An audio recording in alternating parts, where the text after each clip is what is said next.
Bonjour, je m'appelle Jordan Mira, je suis gérant d'une cave à vin et spécialiste justement donc du vin, champagne et spiritueux.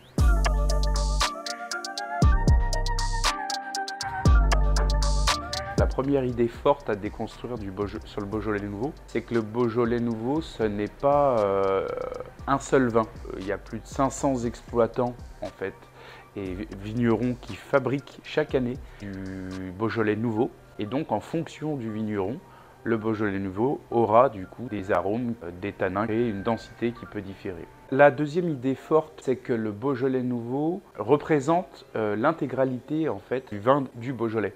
Dans le Beaujolais, qui est une aire d'appellation d'origine protégée, il y a plus de 12 crus avec des vignerons qui sont différents, des méthodes de vinification différentes. Et le Beaujolais nouveau n'est pas représentatif des vins du Beaujolais en général.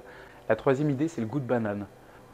Qu'à une époque, pour augmenter les volumes de production, parce que la demande était telle que les producteurs devaient produire en quantité phénoménale, il fallait injecter des levures exogènes dans les cuves de macération et de fermentation alcoolique. Et c'est ce qui faisait que le Beaujolais, notamment une levure en particulier, donnait un petit goût de banane du coup au Beaujolais. Aujourd'hui, c'est moins le cas, voire quasiment plus du tout. Le Beaujolais a naturellement un volume de production significatif pour pouvoir répondre à l'intégralité de la demande. La quatrième idée, c'est l'idée qu'il n'y ait que du Beaujolais rouge. C'est faux.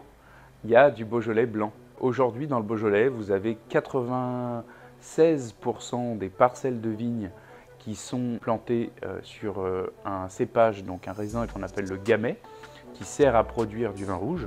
Et vous avez 4% des parcelles qui sont plantées en chardonnay. La cinquième idée préconçue, c'est que le Beaujolais nouveau, c'est un événement traditionnel de petite taille. C'est un événement traditionnel effectivement, puisque ça remonte à des décennies, et ça a une ampleur nationale, mais ça a aussi une ampleur internationale.